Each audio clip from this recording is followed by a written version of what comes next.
Bismillahirrahmanirrahim. Assalamu alaikum students. This is Hassan Nizamani, teacher of biology. Today we discuss about second lecture of chapter number 2, structural organization of life. In first lecture we will discuss about cell, discovery of cell, history of cell, structure and function of cell wall, and now we discuss about cell membrane and nucleus. First of all, outlines of the cell membrane. What is cell membrane? Chemical composition, structure, function, and models of the cell membrane. First of all, what is plasma membrane? Plasma membrane को हम cell membrane भी कहते हैं. हम इसके कुछ general characteristic पढ़ेंगे कि प्लाज्मा मेम्ब्रेन हमारे पास क्या है. आउटर मोस्ट लेयर है ये एनिमल सेल की. इसकी थिकनेस अगर हम देखें तो 5 to 8 नैनोमीटर है. ये सिलेक्टिवली परमिएबल है. सब विद आउटर बाउंड्री, ये हमारे पास आउटर मोस्ट बाउंड्री है. ये अलाउ करती है some substance to cross more easily than others. ये कुछ मालिक्यूल्स को अपने अंदर इजीली अलाउ करती है, सारे मालिक्यूल्स को अलाउ नहीं करती. मेड ऑफ, ये किस चीज़ की बनी हुई है? फास्फोलिपिड की बनी हुई है, प्रोटीन की बनी हुई है, कॉन्जुगेटेड मालिक्यूल्स की बनी हुई है. आगे हम देखेंगे फास्फोलिपिड क्या है, प्रोटीन क्या है और कॉन्जुगेटेड मालिक्यूल्स कौन से होते हैं. Separate all protect cell from external environment, provide connecting system between cell and its environment. ये हमारे पास सेपरेट करती है, प्रोटेक्ट करती है सेल के अंदर वाले एनवायरनमेंट को बाहर वाले एनवायरनमेंट से. आल्सो कॉल्ड सेल मेम्ब्रेन, इसको हम सेल मेम्ब्रेन भी कहते हैं, प्लाज्मा मेम्ब्रेन भी कहते हैं. How could you define plasma membrane? ये वही सेम बात है जो अभी हमने जो है वो डिस्कस की. An outer most envelope surrounding the cell that separate and protect the cell from the external environment and provide a connecting system between the cell and its environment is called plasma membrane. ये आपको एक animal cell की diagram दिखाई दे रहा है जिसमें हमारे पास काफ़ी ऑर्गेनल्स हैं और इसमें आपको सेल मेम्ब्रेन देखनी है कि सेल मेम्ब्रेन किस तरह सेल मेम्ब्रेन ने पूरे सेल को आउटर एनवायरनमेंट से या एक्सटर्नल एनवायरनमेंट से प्रोटेक्ट किया हुआ, सेपरेट किया हुआ है.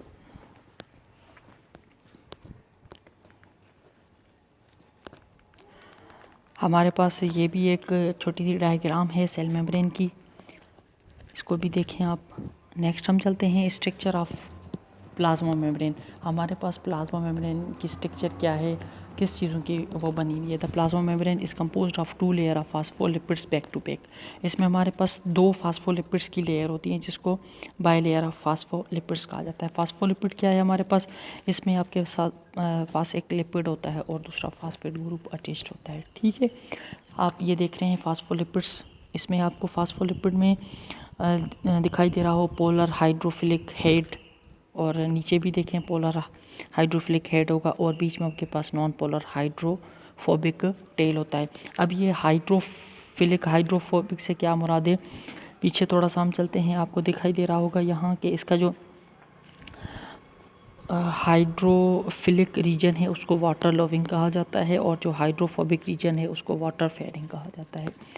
ठीक है, अब हम चलते हैं नेक्स्ट. फास्फोलिपिड्स हमारे पास ये कहता है फैटी एसिड टेल्स. हाइड्रोफिलिक जो इसका फास्फोलिपिड में भी जो इसका टेल होता है वो फैटी एसिड वाला होता है और जो फास्फेट ग्रुप इसके हेड में होता है जिसको हाइड्रोफिलिक हम कहते हैं. इसी तरह इसने अरेंज करके बाई लेयर के लिपिड की लेयर्स बनाई होती हैं. अब हमारे पास प्लाज्मा मेम्ब्रेन या सेल मेम्ब्रेन को लेके एक मॉडल है जिसको फ्लूइड मोज़ेक मॉडल कहा जाता है. ये फ्लूइड मोज़ेक मॉडल हमारे पास किसने दिया था?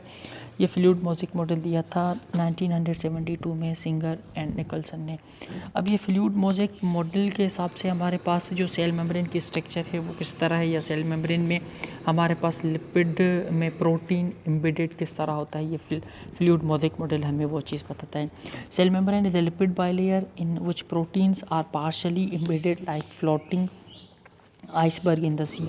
हमारे पास ये जो फ्लूइड मोज़ेक मॉडल कहता है कि जो सेल मेम्ब्रेन है उसमें वो जो लिपिड की बाय लेयर्स होती हैं उसमें प्रोटीन एम्बेडेड होता है. ठीक है, पार्शली एम्बेडेड होता है. अब पार्शली एम्बेडेड का मतलब ये है कि जैसे हमारे पास आइसबर्ग जो हैं वो तैर रहे होते हैं समंदर में, फ्लोट कर रहे होते हैं समंदर में, इसी तरह से हमारे पास प्रोटीन पार्शली एम्बेडेड होता है डूबा हुआ होता है या फ्लोट कर रहा होता है फास्फोलिपिड की लेयर में। ठीक है, the fluid mosaic model describe the plasma membrane as a flexible boundary of cell, the phospholipids move within the membrane. ठीक है, अब हम नेक्स्ट चलते हैं। आप यहाँ पे देखें, ये कहता है membrane is a college of proteins and other molecules embedded in the fluid matrix of the lipid bilayer. हमारे पास ये जो कुछ मॉलिक्यूल्स होते हैं, जो प्रोटीन होता है, ये एम्बेडेड कर रहा होता है फ्लूइड मैट्रिक्स में जो लिपिड बाइलेयर का है।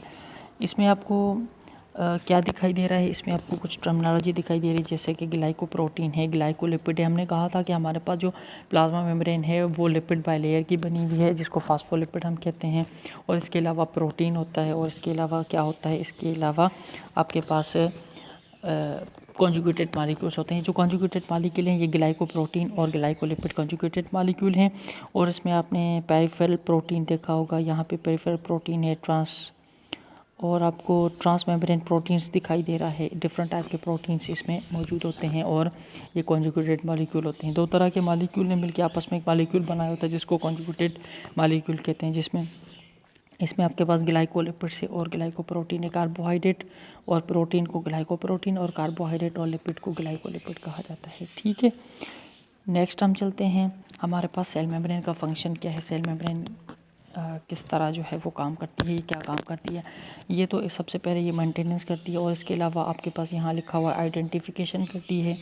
Identification, protein molecules are unique on the membrane of cell.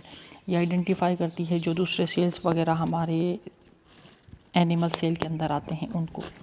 ठीक है, और इसके अलावा ये कम्युनिकेट करती है hormones and neurotransmitters bind to receptor proteins that start changes in the cell activities. दूसरा हमारे पास ट्रांसपोर्टेशन करती है, और इसके अलावा जो है वो सेल को डिफेंस करती है दूसरे किसी मॉलिक्यूल्स से। हमारे पास इसका ज़्यादातर जो मेन फंक्शंस ये भी होते हैं, और जो मेन फंक्शंस कहा जाता है कि ये सिलेक्टेड मॉलिक्यूल को, या इसको सिलेक्टिवली परमिएबल मेम्ब्रेन कहा जाता है, ये सिलेक्टेड मॉलिक्यूल्स को सेल के अंदर इन होने देती है। ठीक है, मतलब इसमें का ट्रांसपोर्टेशन में भी ज़्यादातर अहम हिस्सा है। अब हमारे पास न्यूक्लियस से पहले अगर हम देख लें कि सेल मेम्ब्रेन हमारे पास एनिमल सेल की आउटर मोस्ट बाउंड्री होती है, लेकिन ये प्लांट सेल में भी पाई जाती है, और ये कुछ दूसरे जो हमारे पास लिविंग ऑर्गेनिजम्स के सेल्स होते हैं उनमें भी पाई जाती है। न्यूक्लियस हम देखें तो हमारे पास सबसे पहले अगर हम न्यूक्लियस की डिस्कवरी देखें या बेसिक्स ऑफ न्यूक्लियस देखें, तो न्यूक्लियस को डिस्कवर किया है रॉबर्ट ब्राउन ने इन 1831 में। ठीक है, और हम चलते हैं यहाँ न्यूक्लियस के कुछ स्टार्टिंग पॉइंट पे। The nucleus is a membrane bound structure that contain the cell hereditary information and control the cell growth and reproduction. जो न्यूक्लियस है ये हमारे पास मेम्ब्रेन बाउंड और स्ट्रक्चर है, ये कंटेन करता है हेरिडिटरी मटेरियल। इसके पास हेरिडिटरी मटेरियल होता है, हेरिडिटरी इन्फॉर्मेशन होती है जिसको हम डीएनए कहते हैं। ठीक है, ये कंट्रोल करता है सेल की ग्रोथ को, और सेल की रिप्रोडक्शन होती है उसको, या मतलब सेल की सारी एक्टिविटीज़ को ये न्यूक्लियस कंट्रोल करता है। देन हम चलते हैं, it is commonly the most prominent organelle. ये मोस्ट इम्पोर्टेंट या प्रोमिनेंट ऑर्गेनल है सेल का। ठीक है, क्योंकि ये सेल की सारी एक्टिविटीज़ को कंट्रोल करता है। देन हम चलते हैं इसकी जनरल डेफिनेशन अगर देखें, the nucleus is the genetic control centre of the eukaryotic cell. अब हमारे पास दो तरह के सेल होते हैं, एक होते हैं प्रोकैरियोटिक सेल, दूसरे होते हैं यूकैरियोटिक सेल। प्रोकैरियोटिक सेल और यूकैरियोटिक सेल में क्या डिफरेंस है वो आगे हम पढ़ेंगे, लेकिन यहाँ पे सिर्फ हम न्यूक्लियस के हिसाब से उनका डिफरेंस देख लेते हैं। तो जो प्रोकैरियोटिक का सेल होता है उनका जो न्यूक्लियस होता है उनकी न्यूक्लियर एनवलप एब्सेंट होती है, और भी कुछ जो न्यूक्लियर मटेरियल होता है वो भी एब्सेंट होता है। लेकिन जो यूकैरियोटिक सेल का जो न्यूक्लियस होता है वो प्रोमिनेंट होता है, वो प्रॉपर होता है, वो ट्रू होता है। उसकी न्यूक्लियर एनवलप भी होती है, उसमें न्यूक्लियर प्लाज्म भी होता है, उसमें जो है वो सारी चीज़ें मुकम्मल मौजूद होती हैं। In most cell there is only one nucleus. It is spherical and the most prominent part of the cell, making up 10% of the cell's volume. इसमें अब हमारे पास कहता है कि जो हमारे पास न्यूक्लियस है ये स्फेरिकल भी होता है, ये ओवल शेप में भी होता है, और इसके अलावा ये प्रोमिनेंट पार्ट है सेल का, और ये 10% वॉल्यूम बनाता है सेल का। It has a unique structure and function that is essential the cell. ये सेल के लिए बहुत ज़रूरी है, एसेंशियल है। इसका स्ट्रक्चर जो है वो दूसरे ऑर्गेनल से डिफरेंट है। हमारे पास यहाँ पे भी कुछ बेसिक्स हैं न्यूक्लियस की। It is the important part of the cell exerting the control influence of the cell activities. ये सेल की सारी एक्टिविटीज़ को कंट्रोल करता है, ये एक फंक्शन है न्यूक्लियस का। It is usually spherical. अगर हम शेप हमने पहले भी देखा कि इसका स्फेरिकल होता है, ओवल होता है, और ज़्यादातर ये सेंटर में पाया जाता है। लेकिन हमारे पास जो प्लांट का जो न्यूक्लियस होता है वो सेंटर में नहीं, साइड में पाया जाता है। क्यों? क्योंकि हम प्लांट का जो वैक्यूल होता है वो लार्ज होता है, इस वजह से वो धकेल देता है न्यूक्लियस को साइड में। ठीक है। और इसके अलावा ये हमारे पास प्लांट और एनिमल के सेल्स की हम बात करें या जो भी यूकैरियोटिक सेल्स की बात करें तो उन सब में न्यूक्लियस पाया जाता है। लेकिन हमारे पास कुछ इस तरह के सेल्स होते हैं जो अपनी मैच्योरिटी पे न्यूक्लियस जो है वो उनमें ख़त्म हो जाता है, क्योंकि वहाँ पे फिर न्यूक्लियस का ज़्यादातर कोई काम नहीं रहता है। मिसाल के तौर पे हमारे पास यहाँ पे लिखा हुआ है sieve tube vascular plants and red blood cells of the mammalian lack nucleus at maturity पे उनका न्यूक्लियस ख़त्म हो जाता है। क्यों? क्योंकि फिर उन सेल्स का न्यूक्लियस का कोई फंक्शन नहीं होता है, न्यूक्लियस का कोई काम नहीं होता है। मिसाल के तौर पे अगर हम रेड ब्लड सेल्स की बात करें तो रेड ब्लड सेल्स क्या करते हैं, वो हमारी बॉडी में जो ऑक्सीजन होता है उसको ट्रांसपोर्ट करते हैं। ठीक है। तो इसमें हमारे पास उनका न्यूक्लियस का कोई काम नहीं होता है, इस वजह से उनमें न्यूक्लियस ख़त्म हो जाता है। देन हम चलते हैं, ये स्ट्रक्चर है आपके पास एक न्यूक्लियस का। इसमें न्यूक्लियोलस है, इसमें न्यूक्लियर एनवेलप है, न्यूक्लियर पोर है, क्रोमेटिन है, क्रोमोसोम्स हैं। ये हमने जो डिफरेंस देखा था एनिमल और प्लांट सेल के न्यूक्लियस का, तो ग्रीन आपके पास ये प्लांट सेल है और जो रेड कलर में है आपके पास ये एनिमल का सेल है। इनका अगर न्यूक्लियस आप देखें तो एनिमल सेल का जो न्यूक्लियस है वो सेंटर में, प्लांट सेल का जो न्यूक्लियस है वो साइड पे है। क्यों? क्योंकि हमारे पास जो प्लांट सेल हैं उनमें जो वैक्यूल हैं वो परमानेंट होते हैं और बड़े होते हैं, इस वजह से वो धकेल देते हैं न्यूक्लियस को साइड में। हमने स्ट्रक्चर ऑफ न्यूक्लियस देख लिया कि हमारे पास इसमें न्यूक्लियर एनवेलप है, न्यूक्लियर मेम्ब्रेन है, न्यूक्लियोलस है, क्रोमोसोम है, न्यूक्लियोप्लाज्म है। ठीक है। अब हम देखते हैं न्यूक्लियर मेम्ब्रेन क्या होती है। न्यूक्लियर मेम्ब्रेन आल्सो नोन है the nucleolemma or karyotheca is the phospholipid bilayer membrane. ये भी आपके पास फास्फोलिपिड बाइलेयर की मेम्ब्रेन होती है। इसको न्यूक्लियर एनवेलप भी कहा जाता है, इसको न्यूक्लियर मेम्ब्रेन भी कहा जाता है। ठीक है। और इसके अलावा हमारे पास नेक्स्ट हम चलते हैं, यही हमारे पास न्यूक्लियर एनवेलप भी इसको कहते हैं। Nuclear envelope the double layer membrane enclosing the nucleus of eukaryotic cell. ठीक है।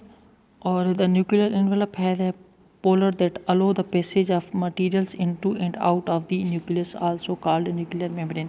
ये भी क्या करती है, ये भी अलाउ करती है जो मॉलिक्यूल मिसाल सेल के अंदर होते हैं वो न्यूक्लियस के अंदर जा सकें, न्यूक्लियस से बाहर आ सकें। क्योंकि हमारे पास क्या होता है, हमारे पास जो न्यूक्लियस होता है वो मटीरियल या हम कहें कि इंफॉर्मेशन कैरी करता है, ट्रांसफ़र करता है, सॉरी भेजता है। कहाँ भेजता है? हमारे पास साइटोप्लाज्म में भेजता है। तो इस वजह से ये जो मॉलिक्यूल होते हैं, जो मटेरियल होता है वो इजीली इन एंड आउट हो सकता है। दूसरा हमारे पास न्यूक्लियस का जो मेन इंपॉर्टेंट पार्ट है या जो स्ट्रक्चर है वो है न्यूक्लियोप्लाज्म। अब न्यूक्लियोप्लाज्म क्या होता है? Just like the cytoplasm found inside a cell, the nucleus containing nucleoplasm also known as the karyoplasm. हमारे पास ये क्या होता है, हमारे पास ये जेल लाइक सब्सटेंस इसको आप कह सकते हैं, या जो मटेरियल होता है वो न्यूक्लियस के अंदर होता है जिसको न्यूक्लियोप्लाज्म कहते हैं। अभी हमारे पास न्यूक्लियोप्लाज्म में क्या चीज़ें होती हैं? न्यूक्लियोप्लाज्म में आपके पास ये कहता है the nucleoplasm is a type of protoplasm that is made up of mostly a water mixture of various molecules and dissolve ions.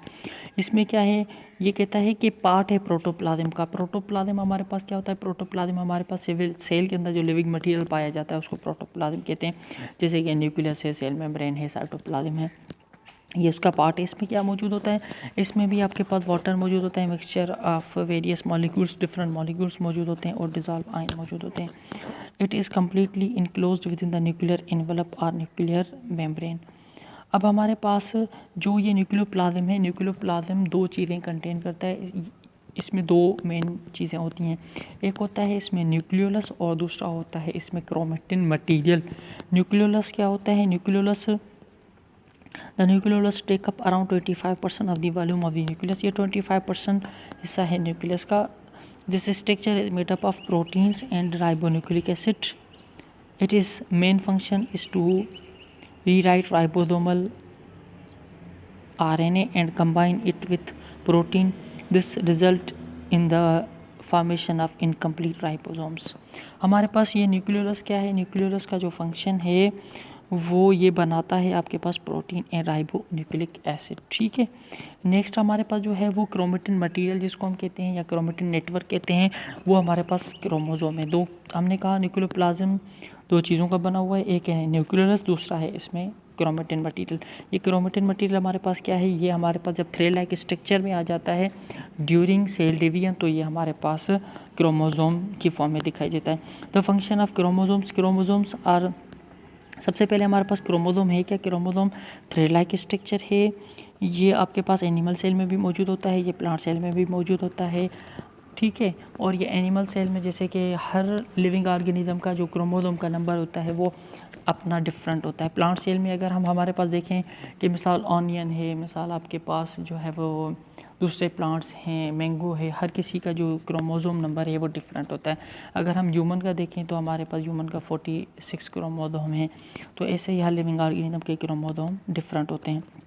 अब क्रोमोसोम में हमारे पास क्या है, क्रोमोसोम बना हुआ है हमारे पास किस चीज़ का, क्रोमोसोम हमारे पास बना हुआ है डीएनए का और प्रोटीन का। डीएनए और प्रोटीन मौजूद होते हैं हमारे पास क्रोमोसोम में। अब क्रोमोसोम की अगर हम सिंपल डेफिनेशन देखें तो क्रोमोसोम क्या है, chromosome is a thread like structure visible during cell division. ये हमारे पास थ्रेड लाइक स्ट्रक्चर होता है, विजिबल ड्यूरिंग सेल डिवीजन के दौरान ये विजिबल होता है। आपको ये जो है वो दिखाई दे रहा होगा थ्रेड लाइक, जैसे कि आपको एक्सट्रोमा शेप ये दिखाई दे रहा है, ये क्रोमोसोम है। ठीक है, अब आपके पास अगर इनसे रिलेटेड कोई भी क्वेश्चंस है तो आप मैसेज करके पूछ सकते हैं। एंड नेक्स्ट लेक्चर से पहले हम एक तो जो है वो असाइनमेंट्स मिलेंगी स्टूडेंट्स को, जो लेक्चर प्रीवियस लेक्चर था उसके हिसाब से, और ये जो लेक्चर है इसके हिसाब से फिर स्टूडेंट्स को वो असाइनमेंट सॉल्व करनी होंगी, और देन फिर हम चलेंगे नेक्स्ट लेक्चर पे, थर्ड लेक्चर पे। ठीक है, थैंक यू, अल्लाह हाफिज़।